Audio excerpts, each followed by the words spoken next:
6, 5, 4, 3, 2, 1, 0. Good morning to everybody, and Happy New Year to all the subscribers of Mazarin Geopolitics. I made another stream some weeks ago, but I had some problems because I had a new laptop, so the mic was not on, so I canceled the stream. Now we are a little bit starting with some new content. So if you have some questions or whatever, just put. This year we will try to organize finally the geopolitical school. So I'm still catching if I will be able to find a place next to an international airport. I'm working on it, so we'll update you as soon as possible. Today it will be an open round table, and on the chart now we have me and Isla from Russia.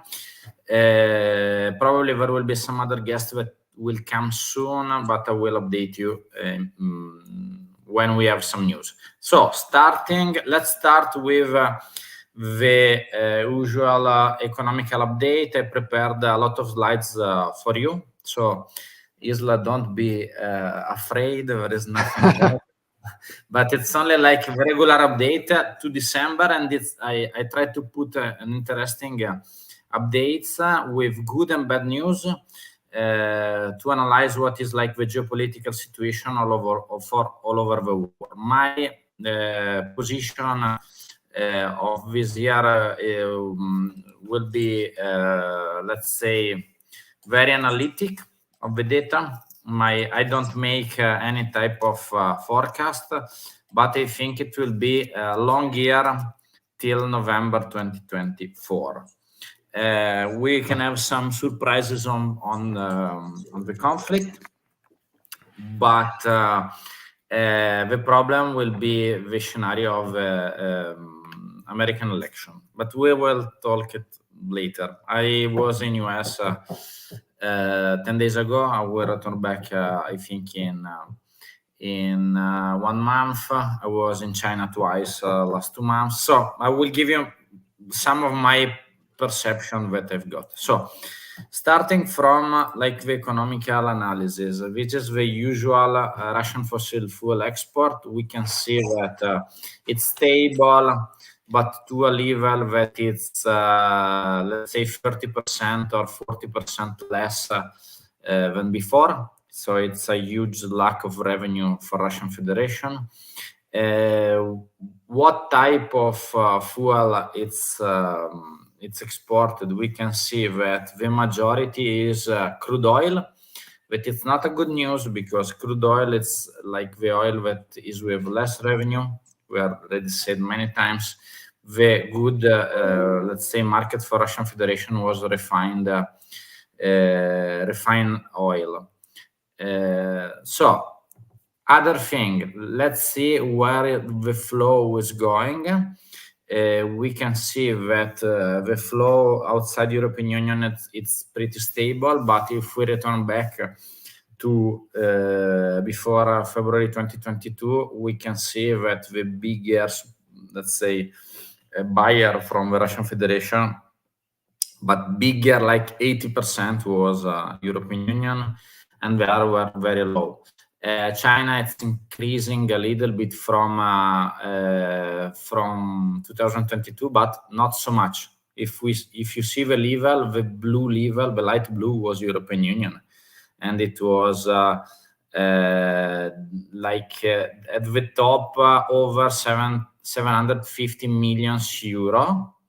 China, it's 200, so it's less than 1/3. About the tons, we can see that in quantity, China increased a lot the quantity of fossil fuel, but the problem is the money. It's not something that is connected, quantity and money. Why? Because the revenue drop off because it's not refined product, but crude oil. Let's move a little bit about the crude oil. Another interesting data is who is importing more now in percentage and growing. It's India, not China. We can see that it's the yellow. So India is importing more oil because the economy is growing. We will see and talk about China. China is technically in deflection by the last quarter. So they cannot import more because they are not growing. They are going down. The economy is not good. So after this, let's see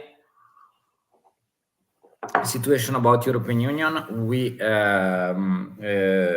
will talk about it later, but the only 4 countries that are still importing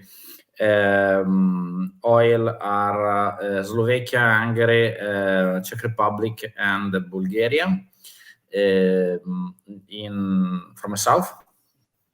All the rest are not importing anymore directly. Maybe there is some like intermediate, but the pipeline it's not used anymore. The other quantity, we can see that this is China. So China is importing the same quantity of before. The only things that is importing more is via seaborne, so with ships, not with pipeline. Let's move a little bit other material. So revenue, but it's the most important thing. Why? Because like to finance a war, you need a lot of money. So it's very interesting also about salaries. Isla, for example, in your opinion, like in your city, salaries went up or no, or down in the last 2 years? Your opinion? I have no idea, to be honest. Let me tell you the statistics. The statistics in Russia saying that the salaries went up, but this increase of the salaries is connected to the salaries of the military. So it's not like regular people, because you had a huge increase from the people that were having like low salaries, very low salaries, passing to the salary on, like, let's say, war salary, increased maybe 10 times. So like in percentage, you had an increase of the salary of the total population, but it's not real. The problem is that if you need to increase and give good salaries for the people that is going to war, you need funding. And if you see this chart, the money, it's going down, not going up. So with the big bias in quantity, it's this is in December. It's an interesting difference between November and December. We will see. Still China, but you see that the biggest part of the chart is crude oil, and we already saw what is the problem. In European Union, we have Slovakia, Bulgaria, and Czech Republic still importing from pipeline.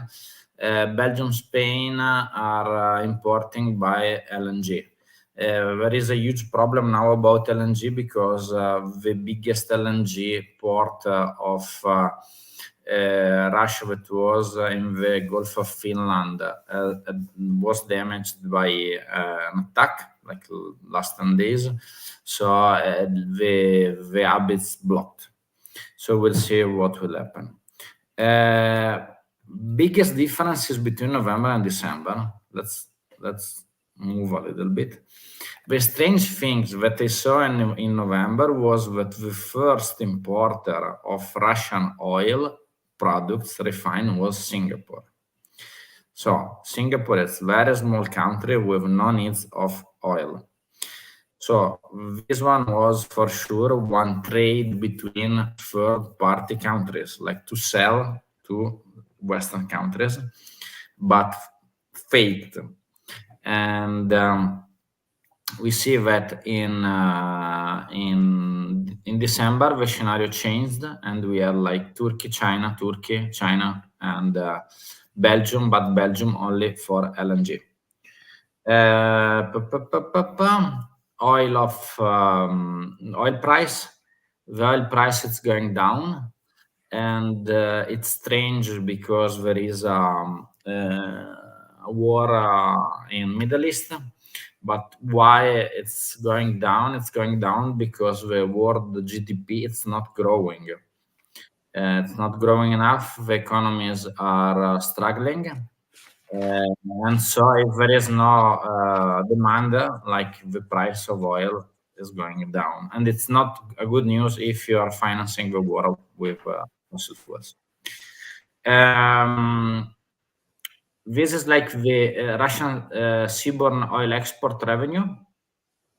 So we can see that the market prices are going down, and so it's still less revenue. This is like the trend. Just to understand that what is happening is that like the trend of revenue it's going down. It means that more the war it's going over and less money there will be like for the internal economy. The last slides about European Union and Russia, we can see that like also in European Union there is a reduction of import globally of fossil fuels. There was this huge, let's say, problem about cost of gas that was over 200 euro in TTF. We can check it later. Now, yesterday was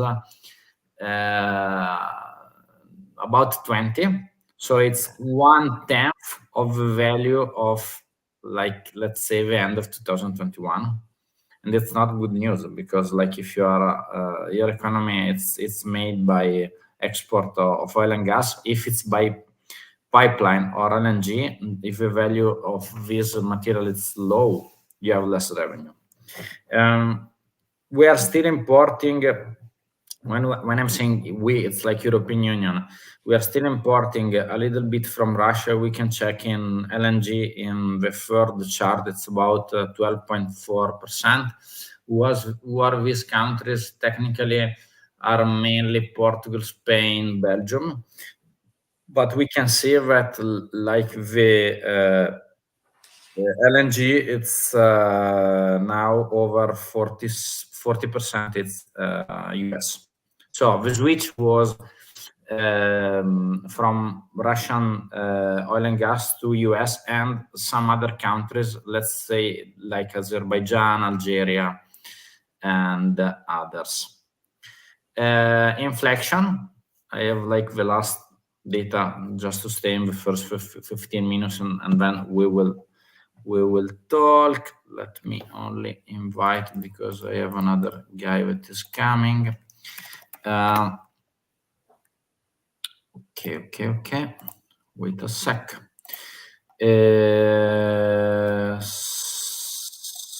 So about inflation, the inflation in the European Union, it's divided in more let's say segments. So what we can see about this inflation, we can see that the inflation rised.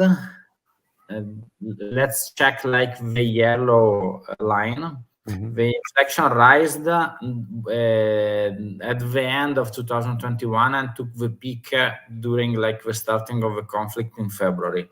Then this started to go down and now it's in deflection. So the energy it's negative. Can you see it's like the yellow line? So why this thing is important? Because if you are an importer of energy products, let's say except France. Why? Because France is 90%, over 80% of the production of energy is nuclear. So they're not based by gas. Like in Italy, I am using like the fire, like in the kitchen, it's gas. There is a little bit of induction system, but let's say 80% it's gas. If you go to France, they don't use gas. They don't import gas for home users. Like it's 99% for electricity. 99% it's electricity and it's nuclear, so it's cheap. for you to, let's say, like also for the public to understand. Let's say that I have like the value of the price of energy. I can make it by the cost of the charge because I have a Tesla. So in Italy now, the price of kilowatt hour for charging a car by Tesla is between 0.45 and 0.52 kilowatt hour. In France, it's 0.31. So it's 30% less. Imagine if you have a factory or whatever, it's a huge plus. So in this thing, it's that why like the white line is going down, because like the fear to don't have like the gas and the power suppliers in February 22, it completely disappeared because there was a repositioning of all the countries to get different suppliers. Direct, indirect, Russia, whatever, it's not important. Like, for example, the gas storage, it's like, I don't know, over 90% every winter, and it was the problem of the prices in February. Then let's move like to the interest rates. Like last week, the European Central Bank didn't reduce the interest rate, and this thing is interesting because the inflation, let's say, now it's stable, and it's going down and down. So it's a little bit strange that the European Central Bank didn't react with a reduction of the interest rate. Difference with Russia. So let's see.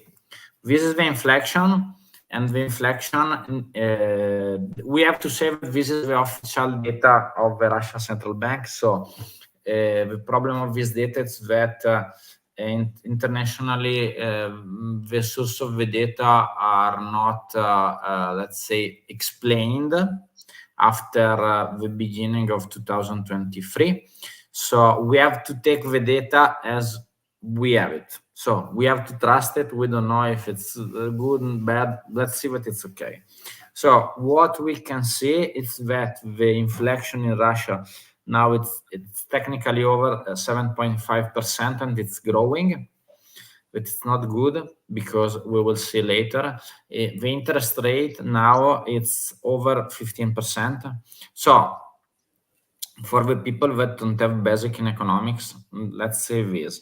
In Like Europe, me. no, but you're good. But let's say in Europe we have, let's say, technically an inflation that is about, let's say, between 3 and 5%. Okay, and the interest rates are about 4.5%. Okay, so like the interest rates is made to, let's say, make the market more stable, and put, let's say, a barrier to the people to take more money in loans. So if you want to buy an house now, the interests are high. For many, many years, you can see that the interest rate in Europe were 0%. You can see in the graph. So if you wanted to buy one house, your home, you can buy it with technically zero interest. Okay, so it was easy. Now it's, if you bought an house with a variable percentage of interest, now you are paying a lot of interest. So it's like it's like a break of the economy, like to make the inflation going down. What is happening in Russia? It's like the opposite. So you have like the inflation that is rising. And the problem is that technically the interest rate is at the same level of the real inflation. So if we have the inflation that is like officially it's 7.5, and the interest rate of the Russian Central Bank that is 15, there is something that is not working. Means that the real inflation rate is higher than okay. What we have to say is that the Russian people, and you can confirm it or not, but you are used to high interest rates. So technically, people were used to, let's say, put the money in the bank and normally have, I don't know, 7, 8, 10% of interest. If you have money in the bank. In Europe, if you put money in the bank, you had 0% of interest. So if the prices in the supermarket were rising, you had also your money in the bank that were rising for the interest rates. Okay. In Europe, no. In Europe, it was like 0%, and we were used to prices that were stable. So the people in the Russian Federation are used more to the increase of the prices. But let's take the last look. So this is like the GDP per capita analysis by IMF. I put like some states, but it's okay. But it was wrong states, but it was important like to analyze what is happening. And what is happening is that US it's growing. Russia it's like growing a little bit also, but not too much. China it's in grow, but it's technically in a deflection. And last slides, and we finish, and we can talk about everything. It's about global currencies, and this thing it's interesting because the US dollar were in 2023 decreased the value about 2%. So what is like the currencies that were overperforming were Mexican pesos. We will see why. Swiss franc, British pound, euro, and Canadian dollar. And we can see that the less performing currencies were Turkish lira, Russian ruble with a devalue of 17.5%. Turkish lira is going down because the economy is not going well and they have a huge inflation. So this is the reason. Japanese yen, also in Japan, they have a deflection. So they have a huge devaluation of the yen. I went to 2 times in the last 2 years in Japan, and there is like this perception that Japan is a very expensive country. Now, no, because like the value of the yen it's very low. You can easily go and sleep in Tokyo in a not bad hotel for let's say $50, $60. If you return back 5 years, it was, I don't know, 2-3 times more. Okay. Last data that is interesting, it's about the Russian car sales. Why? Because like the car sales are connected to the trust of the people in the economy. So if your economical situation is good, you are thinking to buy a new car. If your economical situation is not, let's say, good, you maintain your car and you think to buy a new one, let's say, next years. There is an increase of the car sales in Russia, but if we check in the last, let's say, 15 years, we can see that like the car sales are at the same level of the beginning of 2022. That was 50% less of 2014. So there was like a huge decrease of the car sales. In 2014, it was over 2,500. Now it's about 130,000. So it's half of the car sales of 10 years ago. We can check it in the last 3 years. You can see like the 2023, it's the blue one. So it's less of the sales of less of half the sales of 2021. So it means technically that the people don't trust the actual state of economy, and they prefer to save money instead of spending it. This is like the other data that is interesting, that is about the car production crash. Let's say that in 2022, the car production inside Russia crashed by 70%. I'm not talking about the sales, but the production in Russia. What is interesting, and this is like from today, so is like will translate for us. No, but I'm kidding. I thought to share what is happening in the internal Russian market, and we can see that in 2023, like the first car producer in the market was China, 33.3%. Now it's over 60%. So 2 cars on 3 that are on sale in the Russian market today are Chinese. And this thing, it's interesting because before it was, and why it's not a good thing for Russia, because they are not Russians. So they are not produced in Russia, but imported from China.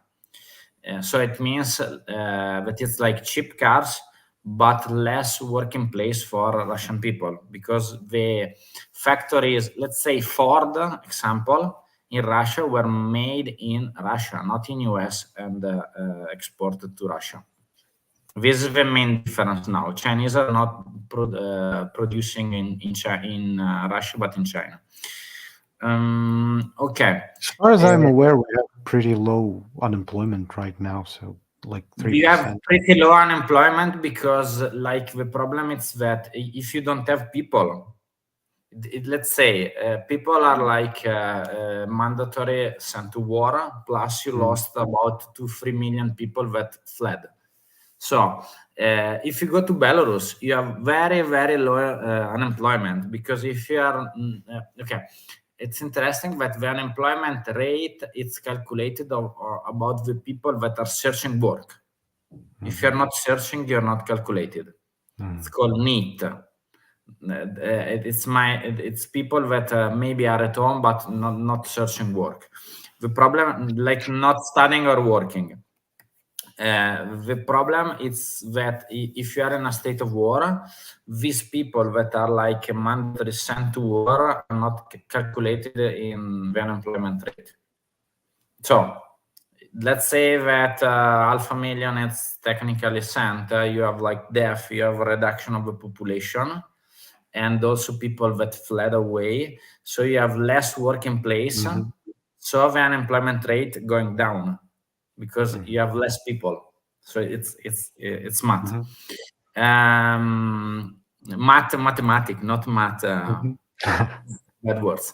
So let's say about US, like to make a calculation, US and Europe, we can see that in US the car sales are increasing. It's the blue line. So it means that the people, it's like, let's say, let's return back only to show. We can see like that the blue lines you need to compare to 2022, but the 2021, that is like the gray.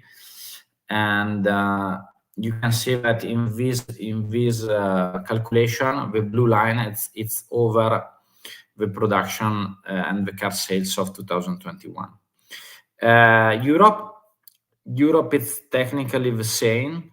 You can see that in the chart, like the sale market, it's growing, and it's growing also in an interesting way, because it's growing also the market of the BEV, that is like the electrical vehicles. That in Russia, it's a very, very, very low segment of the market. So this was like the usual economical, let's say, analysis. I put like this strange hour on Saturday only because we tried to have this stream with Asian people. And for all the others that have like questions about what we talk about in the first half minutes, let's say first half of the stream, just put like a comment in the stream or in the comments, and we will try to answer in the next episodes. So Isla, if you want, we can chat a little bit. And so, what is your thoughts about the situation? I was like the navigator. I survived it. Okay, so the Didn't get poisoned. big table with food and things. Ate too much. Too much to eat for 1 week. Yeah. No, it's for the people that are not used about, let's say, former Soviet Union countries, like New Year's Eve, it's like disaster because it's like eating and drinking for 10 days. The sort of Moscow salad or whatever it's called is like, I have a love and hate relationship with it. I don't know. On one hand, you can't stop eating it. On the other hand, it's really bad for you. Let me check. On Moscow salad, I don't remember what it's like Moscow. I'm not sure if it's Moscow or Olivier. Olivier, right? Olivier. Okay, because we like outside Russia, it's called Russian salad. It's only like it's a strange things about like roller coaster that we call like Russian mountains, and you call it like, I don't remember, American mountains, no, American roller coaster. It's like Amerikanские горки. So it's strange because outside Russia it's called Americans, and outside let's say so. But it's so let's say about the actual situation. It's what I wanted to talk with you. It's like my perception and also with the public. I went like in Asia twice in the last 2 months, and I was in US last month. So in Asia, I visited twice China. I went first time in Shanghai and in a big city that was next to Shanghai, that was an industrial complex. Plus, I went twice. I went in Tokyo and in Sapporo this time, and I returned back in Philippines. What is like the mood in Asia? It's interesting because when I was in Shanghai it's huge. It's 25 million people, and I saw a lot of people, not a lot of foreigners, and especially I saw malls with like shopping center with a lot of things, but very few buyers. So the perception that I had, it was like that the economy was not good. And another things that it was interesting for me, it was that I was sleeping in an hotel that was over 1,000 rooms, and I think it will be, I don't know, possible to analyze that was inside, I don't know, 100 people, 200 people. So it was like huge infrastructure with nobody in it. In the front of our hotel, that was there was like new construction site with 8 condominiums empties. So the perception of China's economy was not good. Maybe it was simply wrong season for travel. I don't know. No. It was no. The main thing, it was I went in China 2016, 17, 18, 19. I stopped like 2 years of COVID, 2020, 2021, and 2022, because they moved my conference to Japan. So now there was a lot of people. It was not that there was no people. There was no people buying things. So the sensation was that, let's say, the prices were like not growing, as I said in before. So in the opposite, in US, I was in LA 10 days ago, so I was shocked by the prices. Example one, now it's like people will laugh at me, but because I'm Italian, so I have like the value of the wine. So let's say that one, think about it. I was like in a vegan restaurant because I was with a friend that is vegan. So one, let's say that one plate, one dish was about $20, and how much could cost for you one glass of wine? For me, Yes. I have no idea. I don't drink it. Let's say that in Italy, if you buy one bottle, It's fairly cheap here, depending on quality, obviously. no, but let's say that really like in Italy, one bottle of wine could cost in the supermarket between let's say €3 and I don't know, 10, 15 maximum. And if you have like something like that. very high price, but very high price, it could be like 20, 25, whatever.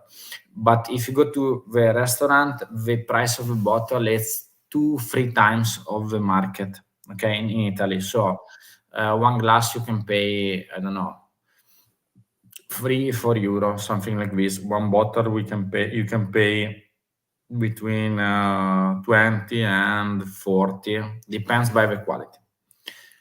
So cheapest glass of wine in US was the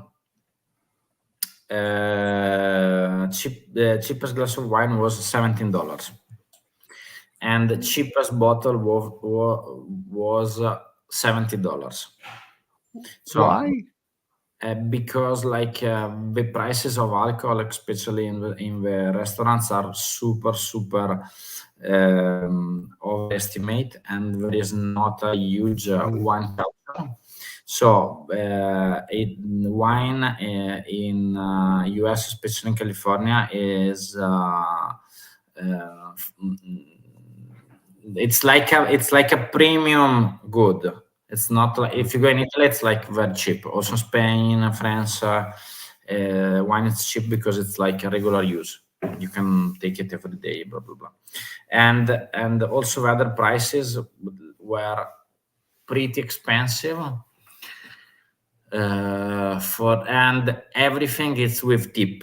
This thing for me was shocking because in California also you have 4% of, it's called health and safety tax. So you have to pay 4% plus at the end of the let's say everything that you have, dinner, lunch, there is like a tip that it's not mandatory, but they suggested you a tip. So the suggested tip now in California it's 25%, but it's big. So imagine 2 dishes, water that was let's say free, and 1 glass of wine with tip was about $80. So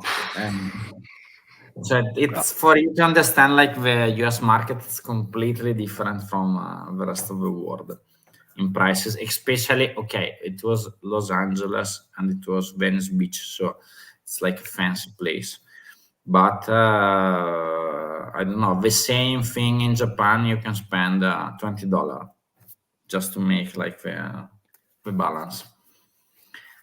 And so is it like local wine, or also do Americans make their own yes wine? but local wines are more expensive than imported because like the biggest production in US, I think it's in California. It's like in the north. It's called Napa Valley, or there is also Sonoma. It's technically the best place for make wine. It's the northern part of California, but they're very expensive. So with the import tax, it's cheaper to buy Italian or French or Spanish wine than Americans. Kind of wild. And it's because the internal market it's expensive. So and also the markets are different. Let's say if you go, let's say in Russia, for the people that don't know the Russian market, let's explain with something. So I can prove that I know your market. So let's say to supermarket in Russia. Okay, this you know. Your camera froze. I don't use those sorts of cards, but let's say okay. per crosstalk. This one you don't have for sure in Nalchik, but it's called Bayram. But it's Bashkirian supermarket. So why I'm showing these two cards, because like what you have in Russia, it's very interesting because you have very very different type of market and prices. Let's say you have Monetka or Perkrostok, or what was the other one that is expensive? Magnet. Magnet, it's not expensive. It is the other one. Okay, it's not important. There is another one that it's very expensive. So in US, you have like this trend of organic food, and if you go to let's say Whole Food, everything is extremely expensive. I went to another one that it's called Trader Joe's, and that it's owned by German Aldi company. And it's interesting because you can have like good things, but with their own label. You don't buy like things with different brands, but everything it's Trader Joe. So they're buying directly from the producer. You don't know who is the producer, but it's labeled by the supermarket. Imagine like that you have products that is like Perkrostok or Magnet, but it's good quality. So how accessible is this for regular Americans, by the way? Now, okay, you have to think that also the salaries are huge, but the people in US technically don't save a lot of money, so they spend. I was talking with a journalist, and only for you to understand, like a regular small apartment in Hollywood. That everybody thinks that it's like fancy place, but it's not so. It's fancy place in LA, like Beverly Hills, Bel Air. Hollywood is like only the place with the theater, but it's not incredible. Regular apartments, the rent, not a big one, was about $4,000 a month. That's more expensive than my flat. Only the rent. Actually, monthly rent. Then people are more used, for example, to lease a car and don't buy. So let's say that one car lease could cost $750 a month. So just to understand, if you want to live in LA, probably you need minimum $120,000 salary a year to live normally without saving money. So this is the difference of, let's say, this reminds me in some way of living in the north of Russia, for example. Obviously, prices are still going to be much higher, but everything that it just correlates with the salaries. Basically, if salaries are high, prices will be higher, or vice versa, something like that.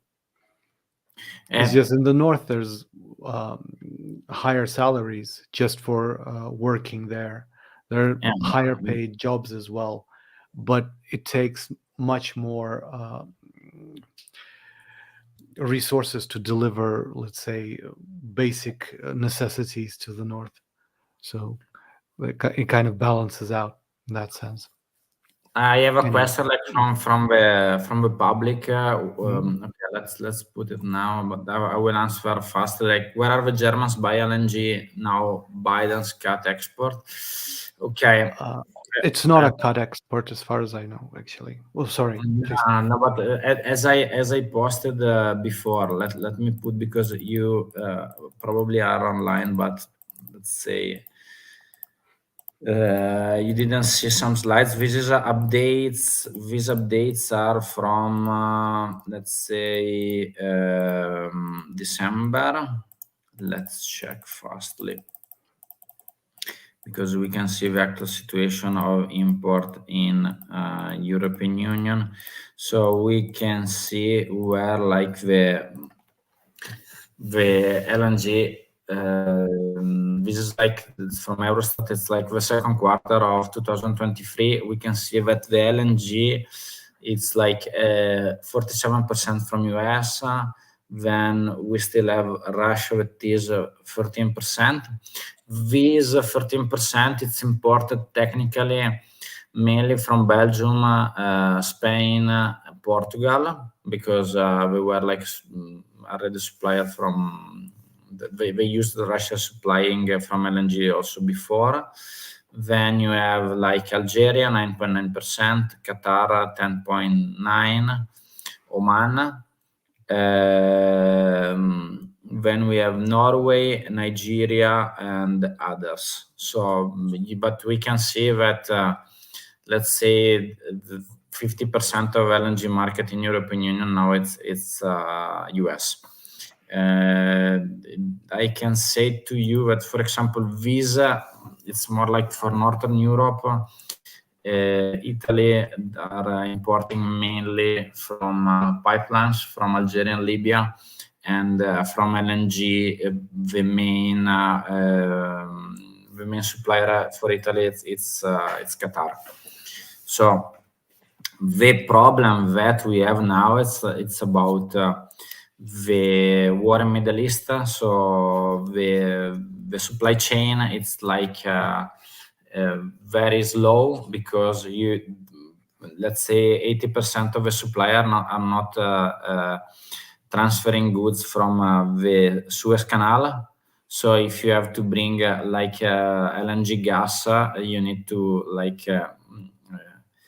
make 1 month longer trip all around Africa.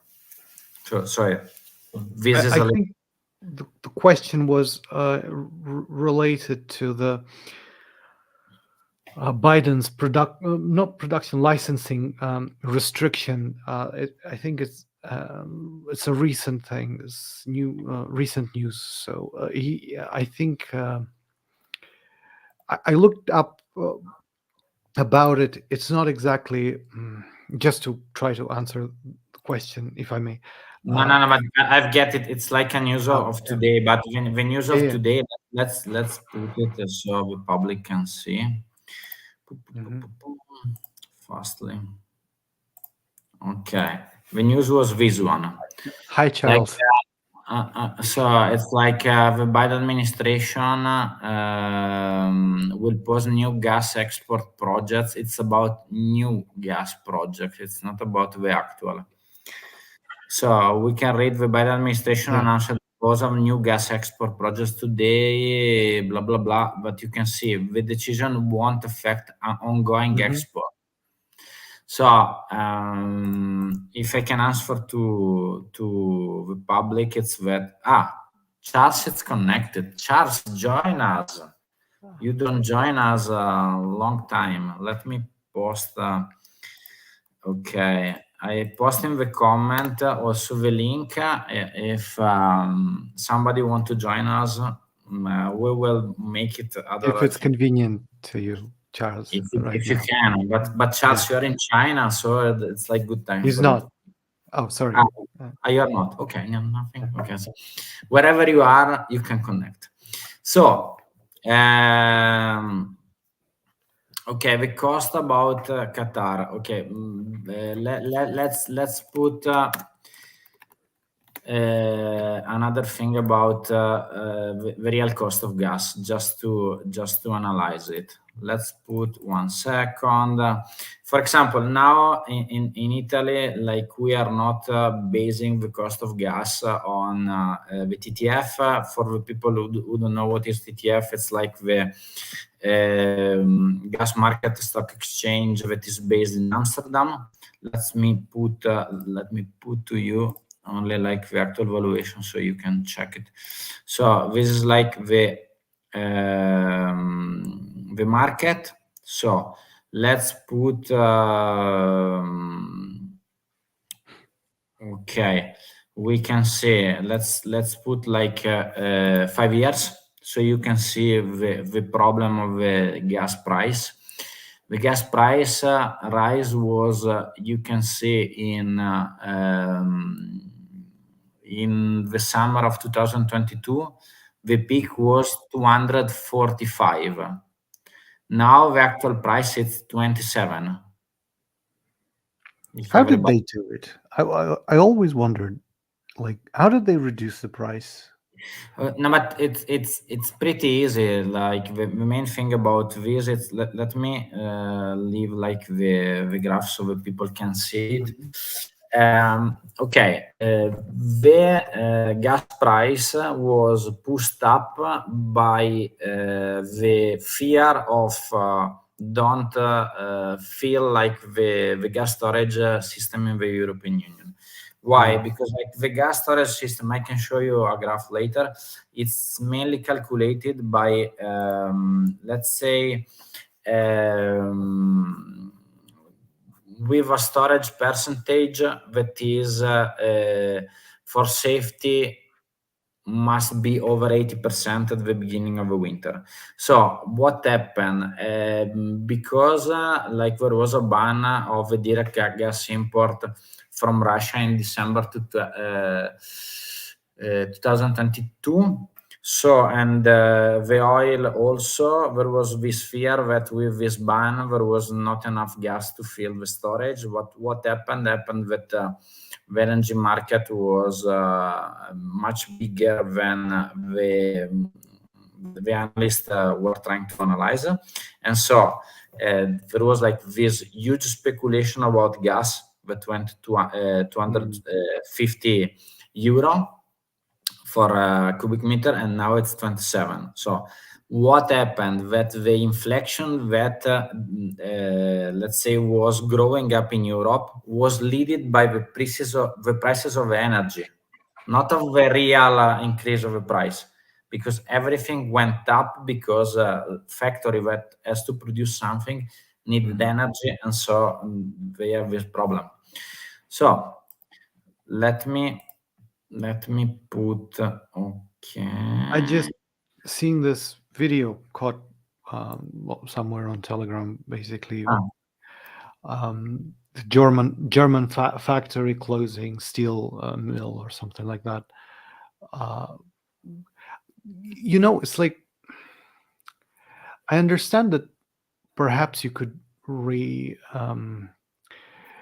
repair or restore some ability to supply your production, your industry with energy. If you, after a while, if you cut off a supplier such like Russia, but it honestly doesn't make much sense to me how it doesn't affect Europe more, at least according to the charts that you're presenting. It's like, but let me show to you like something that it's interesting. The main thing is that for sure it was easier. The main problem of this history, let's say, as I repeated like many times in the last 2 years, it's like that Italy and Germany were basing their own economies like, let's say, cheap gas import from Russia that was not based by the market prices. Let me explain it better. That price that I show to you, it's like the market price. It's not like the sell price of Gazprom, let's say, to Gazprom Germany or to Eni in Italy. Can you get it? So according to long-term contracts, it was much cheaper. It's not about it Am I could correct? let's say that it could be like personal contract. Let's call it something like this. And Italy, it's more complicated than Germany. Let's say the relationship between Germany and Russia, it's much interesting for the people, much more than Italy and Russia. Why? Because if you check technically about like the Russian bureaucracy and the Russian, let's say, also one particular thing about the Russian government before the 1917, so before like the Russian Revolution, the last generation of czars were with German blood, not Russian. It's easy to check. Like Catherine the Great was German, completely not Russian. So this relationship between Germany and Russia, it's very complicated to It understand. actually goes even further back. Yeah, but let's say and so this war and love thing, it's something that is like cyclic between Russia and Germany. Italy, it's different because the position of Italy was interesting because it was the first country that restarted commercial relationship after the collapse of the Soviet Union was Italy. Why? Because technically there was a huge connection between Italy and Russia because outside, let's say, the Warsaw Pact countries, the Italian Communist Party was the biggest communist party in the Western world. So, example, you know, but maybe a lot of people don't know that are not Russian. There is a big city in Russia that is Togliatti. Okay? Togliatti was the Italian secretary of the Communist Party. Was not Russian. So why like there was a city and there is still a city that is called Togliatti? Because there was a huge relationship between the two countries, especially in the automotive sector, because there were a lot of let's say agreement to use Italian technology to produce cars and trucks in Russia, especially in Togliatti. So Fiat and Lada and had a lot of let's say relationship in creating common cars, but with Italian technology in Russian, using Russian factories. So there was a lot of interaction between the countries, and with this good relationship, there was like not only long-term contracts because there was like a direct relationship, let's say, between Eni and Gazprom, or between Eni and Rosneft about oil and gas. The same for Germany, but in Germany was a little bit different because in Germany there was also the European branch of Gazprom, but now it's bankrupted, so it's closed. It's completely nationalized by Germany. So let me show the last thing about the gas storage, only to show. There's also one thing, if I may. I noticed on one of your slides, basically at the same time as import from Russia has started decreasing, import of gas. I think it was gas, right? Maybe all energy, not sure. One of the first slides where you showed like the blue line dropping. Yeah, This this one. Import from Turkey, I think, started growing. No, wait. Okay, and this is in quantity. So, but okay, let's say that the main import in the European Union now, it's technically, let me show this, but it's easier. Okay. So this is like the data from you have a reduction with like the blue is still like the import from Russia. So you can see that the now it's pretty nothing. Oil, it's No, one. like I wanted to. The question is like I heard this proposition that Turkey was supposed to become the sort of energy hub for Europe through for Europe, perhaps for energy from both the southern Caucasus and Iran as well, and Russia as well. So when I saw this graph, I sort of wondered how much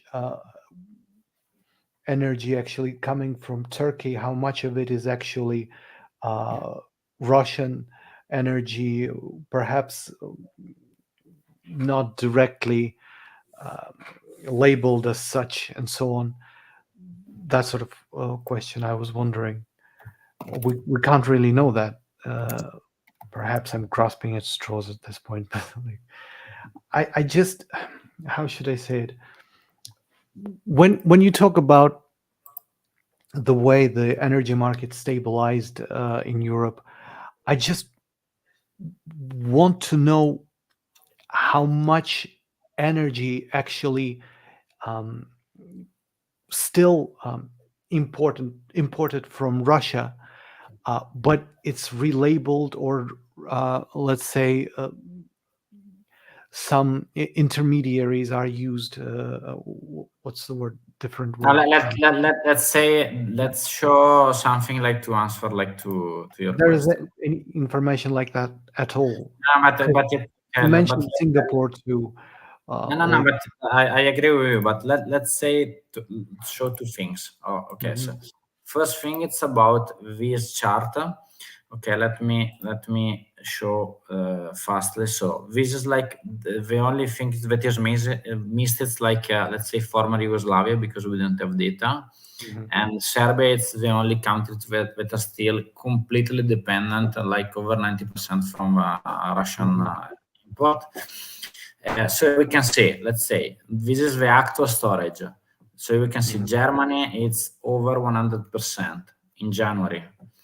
Netherlands 98.6, France 99.7, Spain 100%, Portugal 107%, Italy 97%, Romania 100%, Latvia 94%, Denmark 95. Norway, you don't see it because it's producer. UK, you don't see it because it's producer. Croatia, it's 91%. Why I'm showing this? Because the prices of gas were correlated to the capacity to the European Union to have storage. So if you don't have the capacity of find new suppliers, let's say that we don't care where it's coming from, but I'm showing you. The problem, if you don't have gas, you're not able to supply the factories, and so like for sure there is a huge changement in the industries, because there is a lot of new laws, especially in the European Union, that are reducing the capacity of the factories to pollute. So if there is industries that had a lot of, let's say, pollution inside their production cycle, they need to change it. So it's the data are a little bit different to analyze. But let's move to another one that was, you asked me where it's coming from. So let's check. So via pipeline, we can see that it's like 46%. It's Norway. Russia at 17%. So this is only in the European Union, and this 70% it's still imported by the countries that we said in advance. So it's Slovakia, Czech Republic, Hungary, and Bulgaria. It's only these 4 countries. Then we have Algeria, Great Britain, Azerbaijan. With 7% of Azerbaijan, it's the only one that, if you ask to me, it's the only one that is passing through Turkey by pipeline. And it's going from Baku. There is this pipeline that is called TAP, and it's going Baku through Georgia, then to Turkey, then to Greece, Albania, and Italy. This is that 7% that we are talking about, and I will show you where it's coming from. And this is about LNG, where it's coming. It's like 40% US, 13% Russia, 13% Qatar, Algeria, and Norway. These others that we can see here, okay, these others could be everything. So technically, this LNG, it could be passing through India, passing through everywhere, but the main thing is that the problem is for the revenue. Also, if this 20%, it's all from Russia, let's put an hypothesis. The problem is that to sell this, the final price of this gas is the same price that if you are importing it directly from one country. So let's say that it's 27, as we said. If I need to pass through Singapore, I need to pay them a percentage plus the transport. So if the final price is 27, I can sell them to 10, 15. So my revenue it's half of before. So this is why I'm saying that it's technically possible that one part of LNG is coming from Russia, but it's problematic because you are selling, however, the same quantity, but with half of the revenue of before. So is it like a myth then that Germany, for example, or other European or in other European countries, basically factories are closing and so on? Like I heard something about Mercedes factories closing. There are videos like the one I mentioned earlier of still production factory closing, people losing their jobs. Is that just a myth then, or is it like a real situation?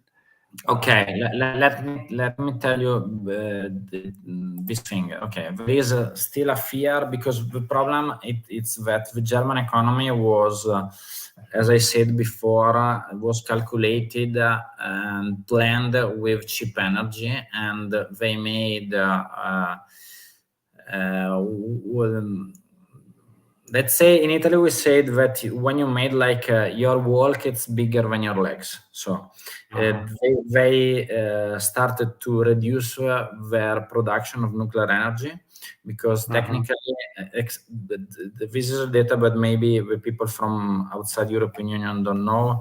The countries in all Europe had like nuclear energy, I think, except Southern Europe, but you have it in Swiss, you have it in Germany, you have it in France, you have it in UK, you have it in Finland, Sweden, but you don't have it in Italy, for example, because after Chernobyl, there was a referendum in Italy, and we had 5 nuclear plants, and it was like dismantled, started to dismantle in 1888.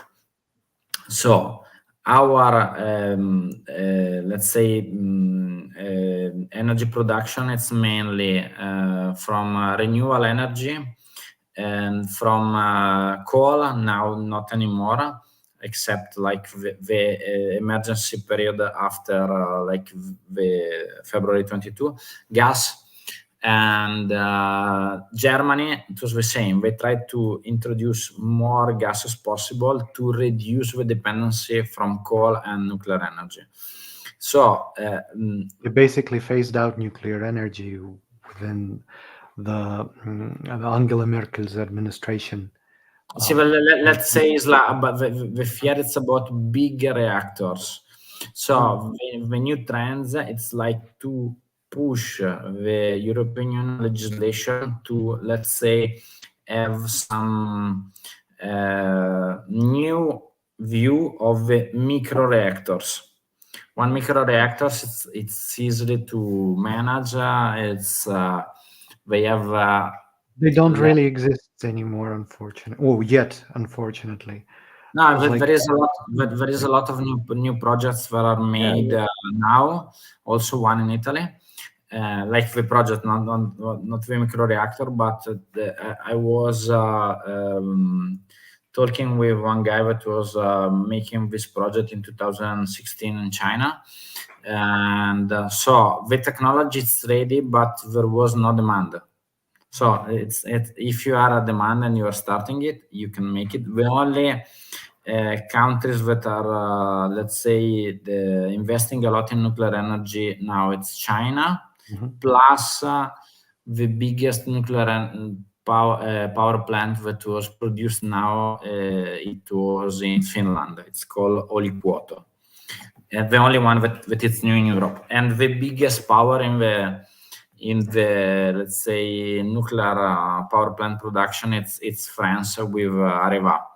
If you go in car in France, like you can see like power. Not Rosatom. I thought it was Rosatom. I thought it was Rosatom.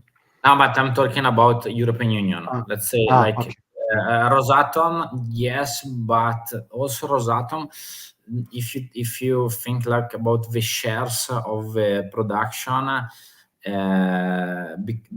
let's okay. Let me. I for example, I thought that there was a huge production in Russia with nuclear power plants, but it's not. It's I think less than 20%. In France, it's over 80%. So, like to make let me check. Only to give. Well, it's sort of Russia is a bit bigger than France in that sense, also. So yeah, it's 20% of all the power generation. It's nuclear in Russia. Plus, Russia has her own resources, fossil fuels, so it's like not necessarily the same push in that direction. The same incentive. In France, but for you to understand in total, let's say that in total, let me show also to the public. Okay, so in total it's like 215 terawatt hour in Russia, so it's 20%. If we move to France, let's put this. So it was about 215. Let's put that is for all the Russian Federation. In France. Okay. In France, in Russia 215. In France, it's about 540 terawatt. So it's like 3 times, 2 times and a half the production that you have in Russia, and it's 72%. The only problem of this energy is like that it's cheaper, but you cannot stop the production. So also when you you have no need, your production 90% capacity factor. Yes, it's like no. It's about, let's say that during the night you don't need the same quantity that you need in the day. So the actual market between France and Europe, like Italy, it's buying energy from France during the night from nuclear power plants because they don't need it, and we can accumulate and buy it cheaper. So this is the actual situation, but it's the same by Germany or Swiss. Every country that has like nuclear plants have this problem of overproduction during the nighttime. That's why that's one of the sort of benefits of using smaller reactors in this case, because like they're Because talking about the having micro reactor are ability. like Yeah. calculated because during, let's say, also during the Cold War, there was this myth of big, huge reactor like Chernobyl, but the problem is that Energodar, like in Ukraine now, blah blah blah. So the problem is that difficult to maintain. You have to you cannot accumulate this type of energy like during the nighttime. With micro reactor, you put this micro reactor like to manage the energy that you need for one city, not for half of a country. So, but the There's problem. also sorry, there's Tell me. like it's a bit different as far as I'm aware. It's like one of the desired capabilities of these reactors is the ability to load follow. As far as I know, that's what it's called. It's basically, as you said, when the consumption fluctuates throughout the day, these reactors should, in principle, be more capable of following that sort of fluctuation throughout the day. You could, if those reactors are ever built, let's say, so there's like, how should I say it? The problem with modern second generation, so French reactors are basically mostly second generation nuclear.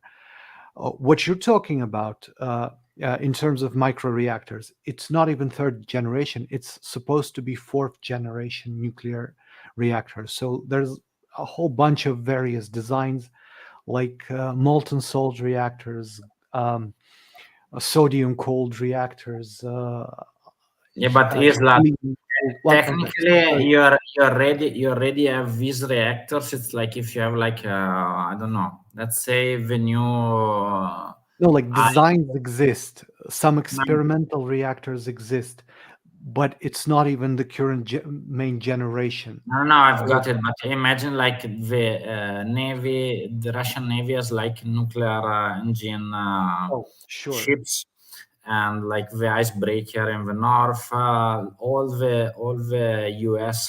super carrier are like floating nuclear power engines. plant that they used. So yes, I know. No, it's like technically like they are like micro reactor because it's like a nuclear engine. They say only to show to the people to understand. Like a micro reactor could be let's so like this is like a IDA or it's like an American version. The size it's like you can bring it from in a truck. It's something like this. It could be movable. And the characteristic of this is that you don't need let's say the image that we have about reactors. It's that there is this big construction infrastructure that people think that it's like a nuclear power plant. That thing, it's not a nuclear power plant, but it's like the cooling system. Unfortunately, this is not yet a commercially available technology. So, like, because there is no demand. Let's say, think about it. If you have like the actual situation where you have like infrastructure still from Soviet Union for the Europe market with cheap gas that was easy to carry. Why you need to think about one micro reactor that could have a huge problem with public consensus because people don't want to have like reactors next to their place, like NIMBY syndrome, not in my backyard. Okay, it's nuclear reactor, but in another country. So it was not, let's say, it was not needed by the market. So if you have a request, the attitude vastly changed after the war. Basically, like it's just noticeably changed. I think that gas, let's say the gas import, as I repeated to you and also to the public, I think that after let's say I trust that this year could be a huge change inside the geopolitical situation, because my perception and that it's that the situation in China it's much worse than we think. So it's still starting from yesterday. I don't know if you saw, but there is some let's say changing between the actual situation about Russian and Turkish bank with Russian, China and Turkish relationship between banks ties. So there is already two Russian banks. Let me show to the people. So okay, this is from Business Insider. Let's put like this thing and put like the last 10 minutes, so we stay under 1 hour 30 minutes. So this news is very interesting. I will show you now why. Because two Chinese banks started to, let's say, have some problem with Russian clients. Why this thing is starting? Because this relationship between China and Russia was based by let's say this possibility of a Russian client to have like bank accounts in China or in other countries like Turkey, and using however the SWIFT system. And there was some let's say direct and indirect thing made by the US of a secondary sanction to these countries.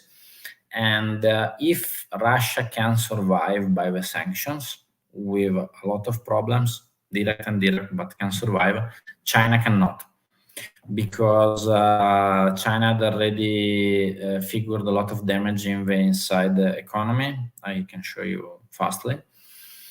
And the Chinese economy is completely based to the export of goods and not to the internal market. The actual internal market had a lot of problems because they are in a stagnation and the prices are going down.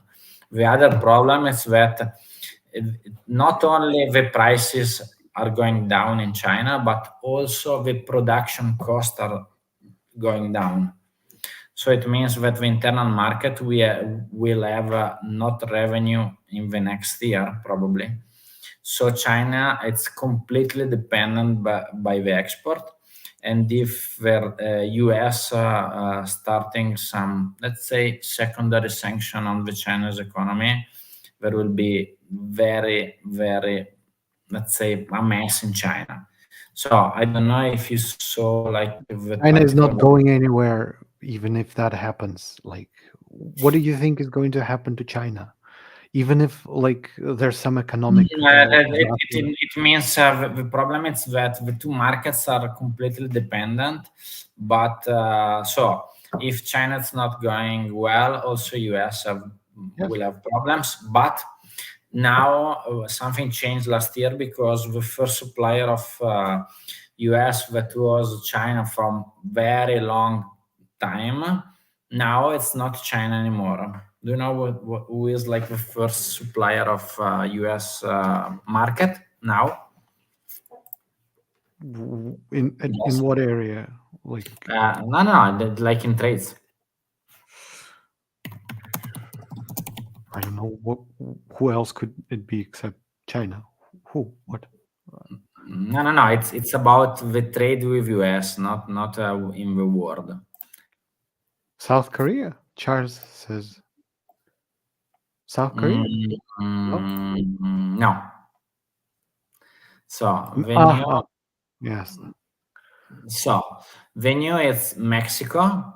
So you can see like it's the first time in 20 years. And this thing, I think it's very, very dangerous, and it was a huge message to China. Think about it. Mexico, it's like on the border of US. You don't need to ship things. It's cheaper, but it's technically more stable than other countries, and the labor cost is cheap. So it's like a message that it's better than sanction. So US have some, let's say, second choice if China will continue to do like this. So the two markets, and another thing that it's interesting is that what will happen with electronic vehicle production batteries, because I can say to you and to all the viewers that when I was like in China, I already saw this thing in 2019, 2018 about motorbike vehicles, like motorbike and scooter in China are 100% electric. But now I was shocked about numbers of electrical cars. Let's say that you see one Audi and 3 Tesla, one BMW and 4 Teslas. So at the end, you have 1 million of Chinese brands of electronic vehicles. So I think that about the automotive things, it will be a very interesting things of what will happen, and also about semiconductors, because they are still in a good shape in production in China, but I can share something. Let's do in the next stream. There is some internal documents that the level of technology that are now in Taiwan, Netherlands, US are still like 10 years over in technology of the actual level of production with Chinese internal technology. So I think it could be much better for everybody to return to a cooperative way. But this year we will have free election. Let's put like this last provocation to the people for the next. We will have European Union election. Why it's important? Because it could be the first time that there is a chance that the majority of the parliament will not be Social Democrats and Popular Party. So a strange thing. So because now, like the majority of the commission, it's a mix between center left and center right parties all together. The next election, because we have a lot of center right movement that are rising, especially southern Italy, but also in Germany, it could be a chance that for the first time in the last 20 years, maybe 30 years, there will be a center-right government of the Commission. And it could change a lot of things in the very center of the economy of the European Union. First election. Second election, it's Russian. I don't remember when will be. Israel, if you can help me. Russian election will be, no, it will be 15, 17 March. So it will be before. And I think it could be interesting, not for the final result, but for, let's say, the percentage of voters. And for the percentage of the vote for the other candidate that I don't remember the name. What is the candidate that now? Nobody remembers their names. But because it's difficult for me. But let's say that it could be interesting to see how much is the percentage of this guy and like how much is the percentage of voters in analysis of before, not for the final results, because technically I think it's pretty impossible. Also, if the real popularity of Putin is, let's say, that could go down, that I don't know, it's not important, but during a war it's pretty impossible that there is a vote against the president. So last election that I think it's the most important, it will be in November, and it's like the American president. Why for me it's very important? Because I still don't believe that could be Biden against Trump. For sure, because if it will be like Biden against Trump, Trump will have, in my opinion, a very good chance to win. So for the Democrats, there is a lot of rumors for a new candidate because Biden is too old to manage other 5 years, also if he win. And if you check in the last, let's say, free election, in the last year before election, there was every time some show managed like to have a consensus. Example, at the end of the first mandate of Obama, it was like the killing of Bin Laden or whatever. So what I want to say, that could be something stabilizing or destabilizing the situation before November. And there will be still like the summer of 2024. So, if I may, yeah. Sorry, please continue if you. No, I was ending. So, I know Charles is saying, okay, either Biden or Hillary. Hillary is obviously posturing herself as an alternative, just Biden in being stubborn. Okay.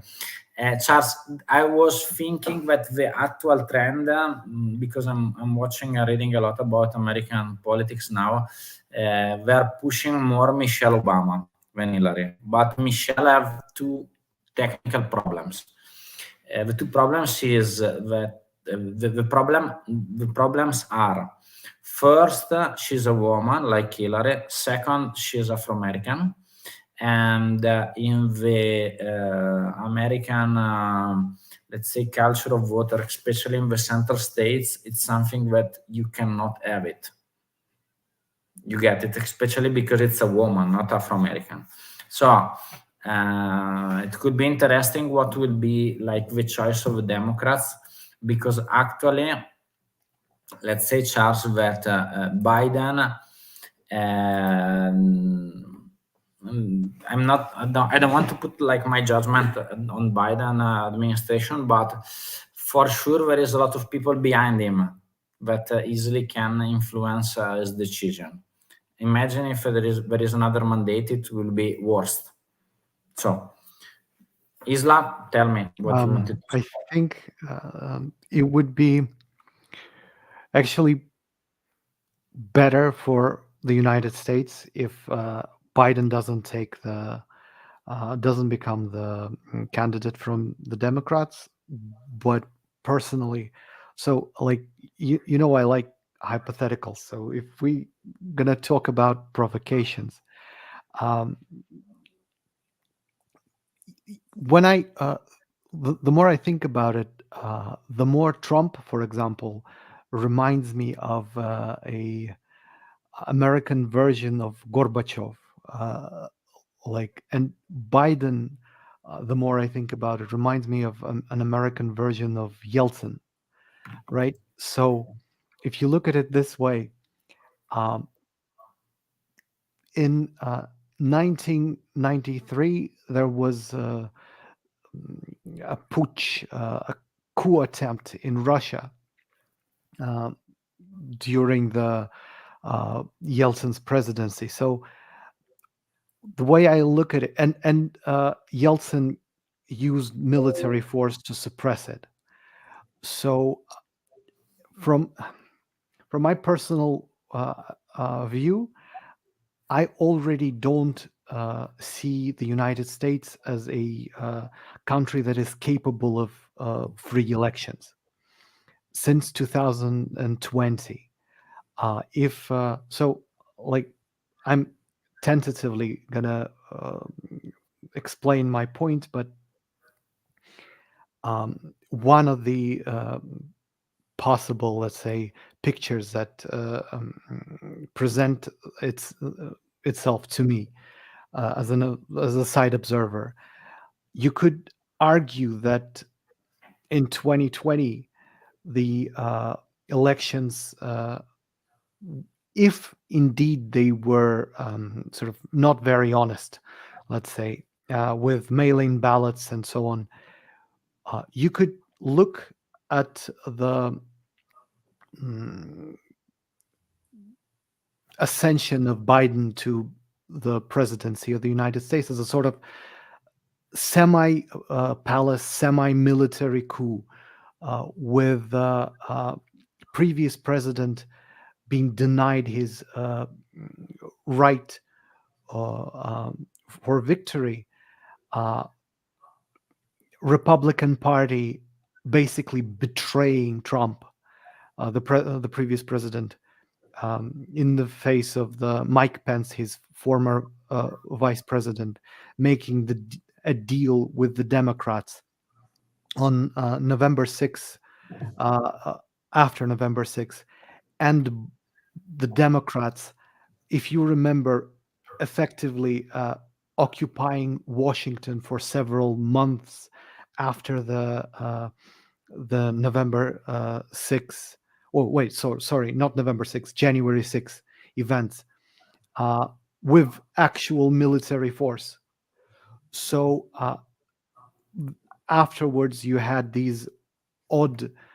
So, like, I'm sorry, this is almost like conspiracy theory type of stuff. But if you remember, very odd elections, the midterm elections, the red wave that never happened, and so on. And now, if that sort of perspective has the right to exist, you could imagine, in the context of the analogy that I presented earlier with Gorbachev and Yeltsin and Biden, Trump and Biden, you could imagine something happening in November that would, with Biden being the nominee, the Democratic nominee, something happening during or after, immediately after the elections, that would annul, either annul the results of the elections, or let's say prevent Trump, even as you said, he has a high probability of success, from ever becoming a president. I don't know if I'm No, expressing. I understand. Let me. We have So we have. Good day, sir. So you arrived, but okay, we welcome. We will stay, I think, rather 15 minutes. But let me show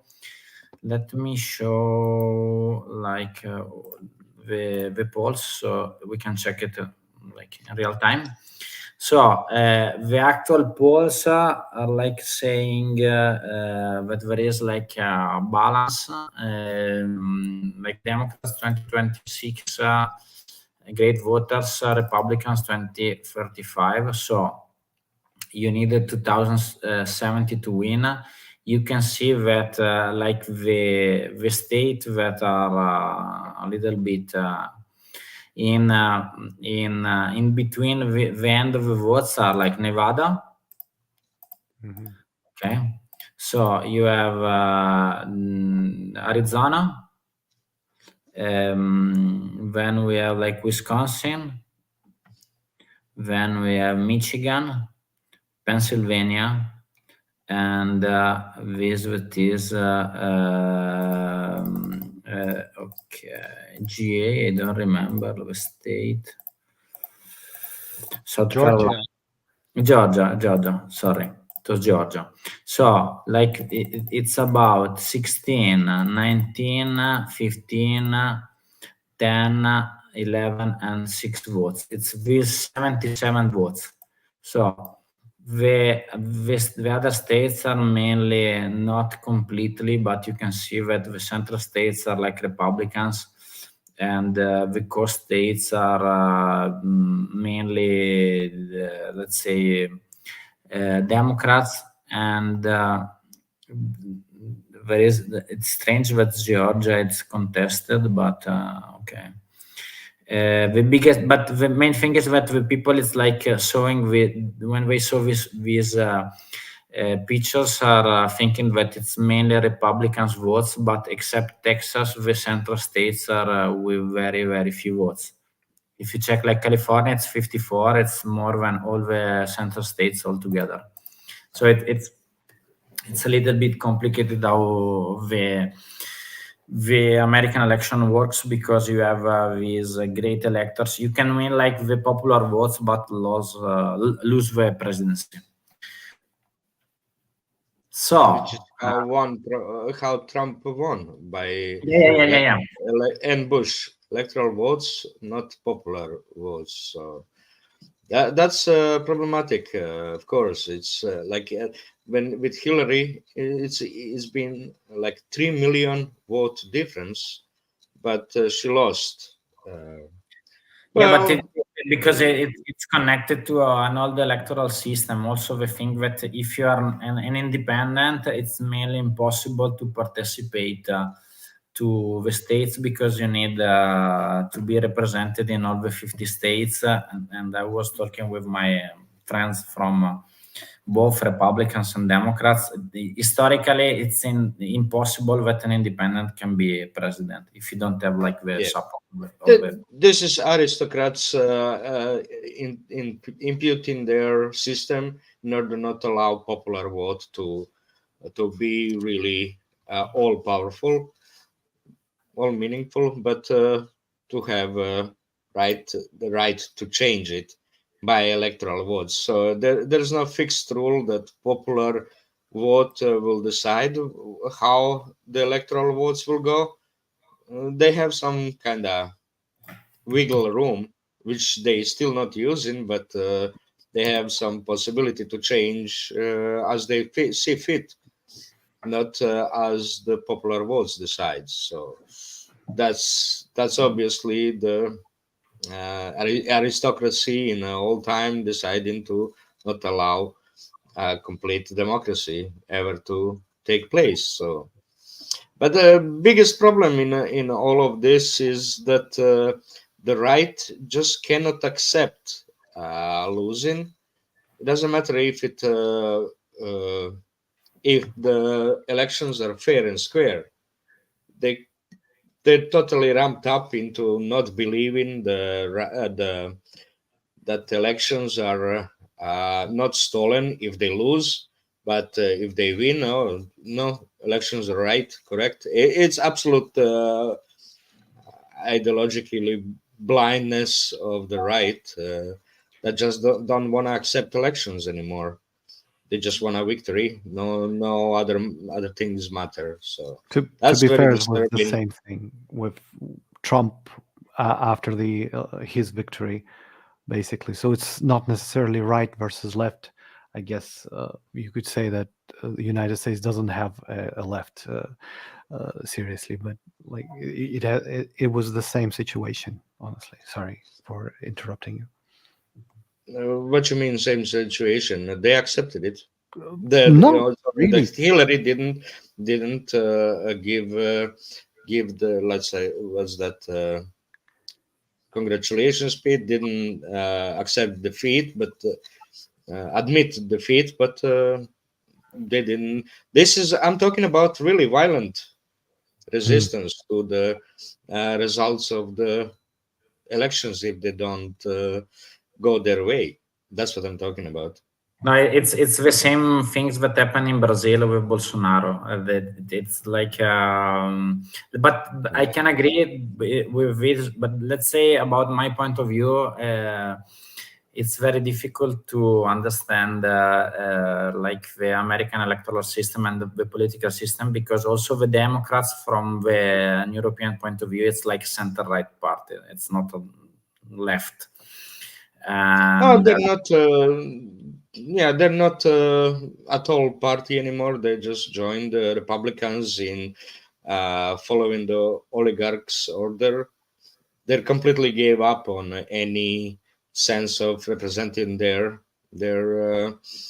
voters. constituency.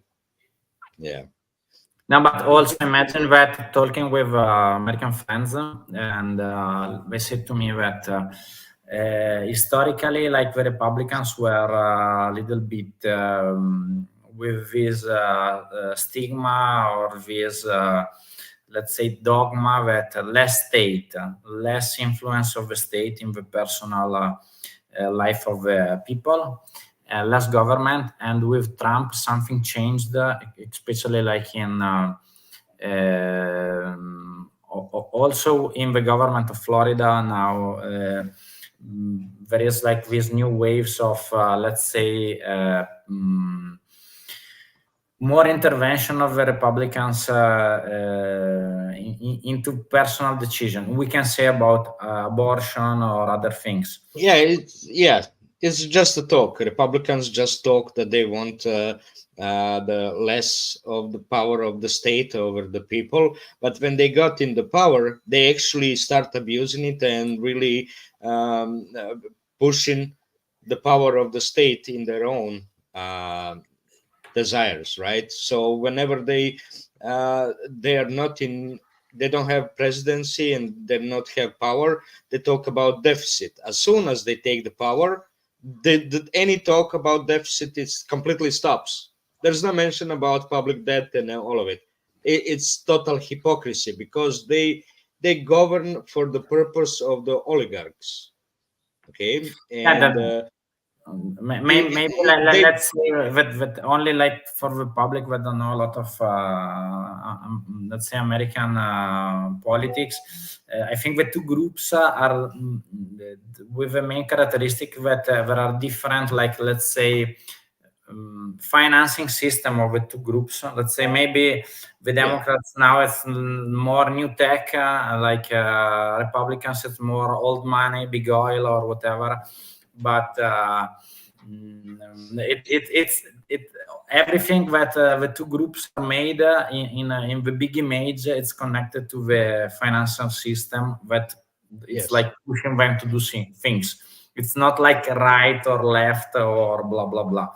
So what I was like impressed when I was, because I was in US like 10 days ago and I was in LA, that I didn't know that there is still like a big influence of the perception of the people, especially in the west of US, that historically the people that went west want less state in their lives. So like when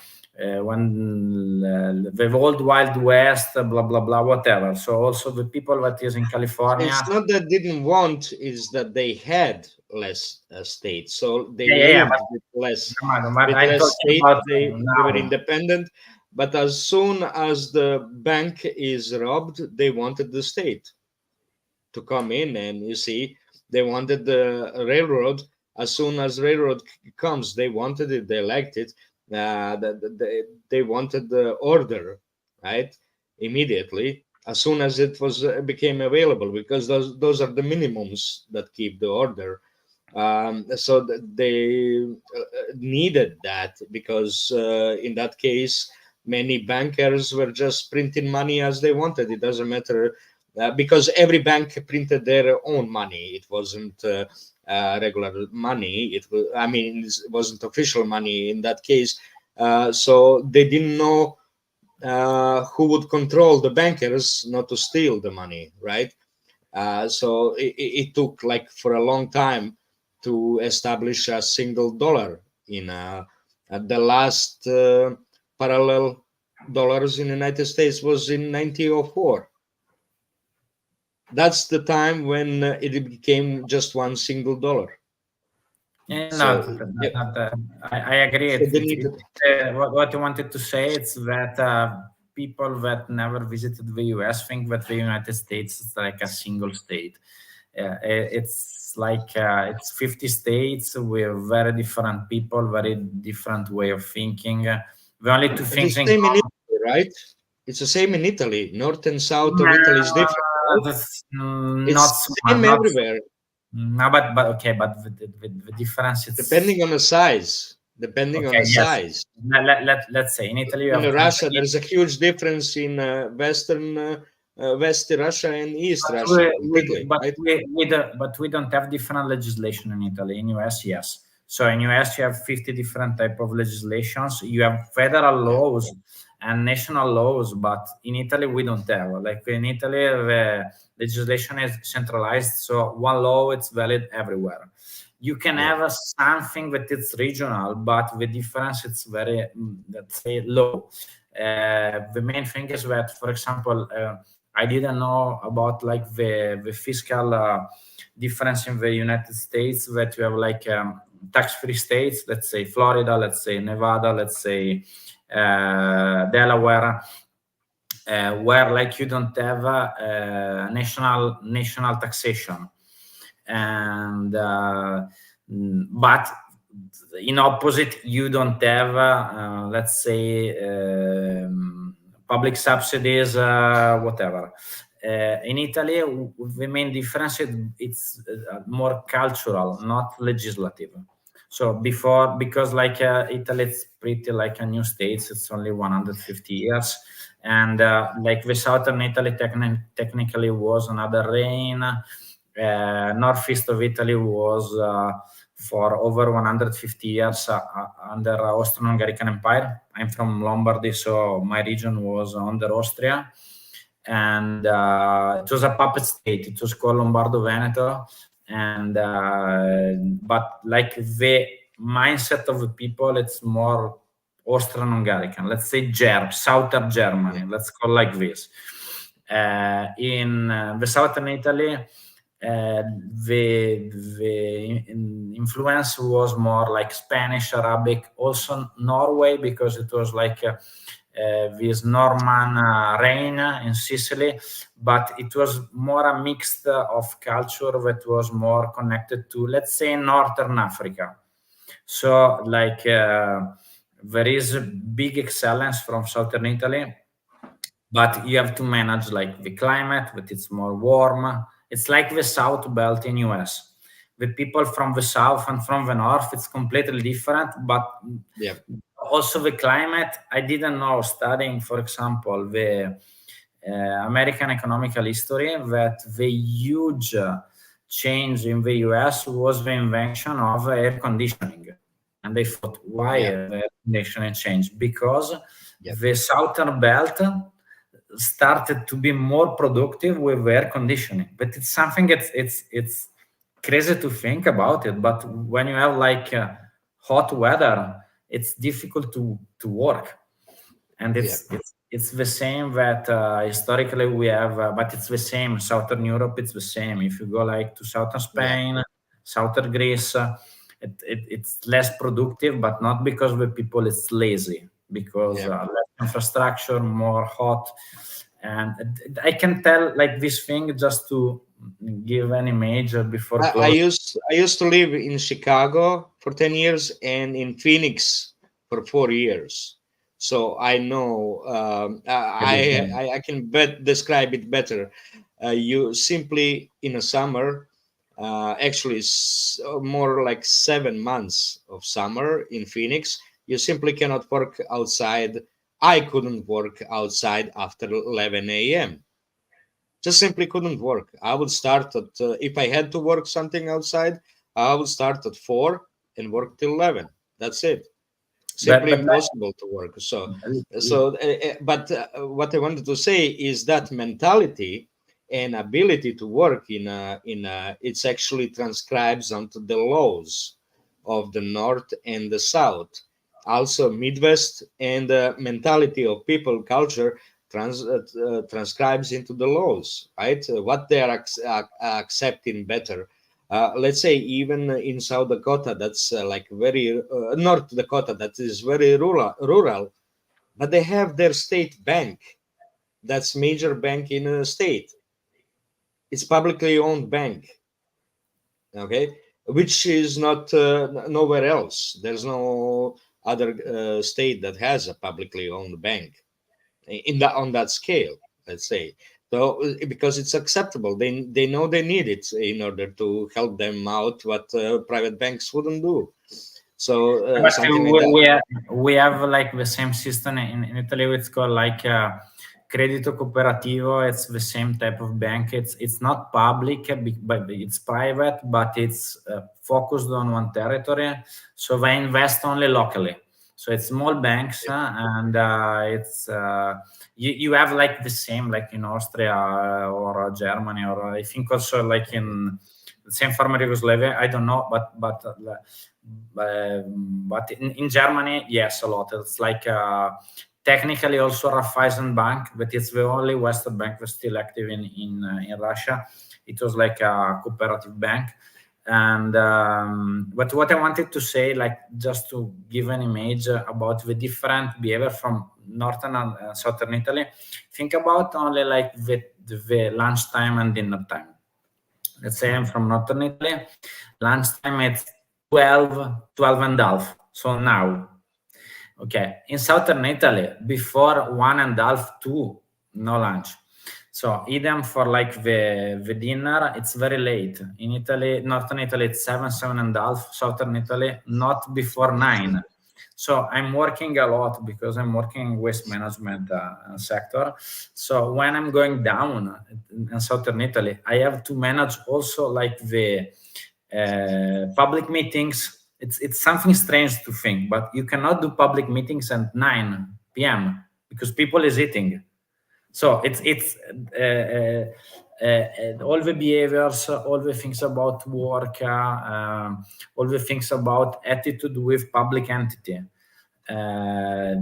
It's very different. And in the US, I think that this, let's say, way of think about the state and the legislation, it's completely different. But you know, because you lived there. But let's say if I'm in Florida, or if I'm in Washington State, it's like two opposite part of the world. And let's see. It's not it's not a huge difference. There are some small differences that are easy to adjust and change. Nothing big. It's more. Let's say accounting, inside the same state. Let's go to, for example, in Sonoma County or north of San Francisco and San Diego. It's you Yeah. can see like that there is a complete different type of society, and I was now like one day, 1 week ago, I was in Venice, in LA, and also in Santa Monica, LA, but it was my first time after 5 years in California, and I saw a different type of society because I was with a friend, with a local, so I had a chance to visit, not like Hollywood Boulevard, Rodeo Drive, not only this part, but a lot of parts that are less popular. And it was interesting for me to see that in less than 5 years, also California changed a lot. And I'm not saying in better or in worse, but there was a lot of change. And last year I was in East Coast, and like perception from a foreigner, from a not American, if you are in New York or you are in LA, it's not like doesn't. And more if you are in Nevada or whatever, in some small town, it not doesn't seem the same country, but it is. So also in politics, I think the reflection of the voters, it's very connected by their way of living in their own single state. This is what I wanted to. I noticed that most important effect on voting is where they work. The corporations actually influence the voting of their employees. It's I mean, I noticed that in a long time. I don't know how, but it always confirms to me. It always confirming the corporations influence the voting. It's funny, but it's so effective. Actually, the whole environment, because they don't have so much friends outside of the work or school. Americans basically tend to have friends at work, from work or school, not independent of that, like not neighbors. So it's easy to create that bubble of influence inside the corporation. I So agree. I that's agree with you. what's most effective influence there. So that's why who depending who's working where, you get that different feeling of psychology, mentality, and all of that.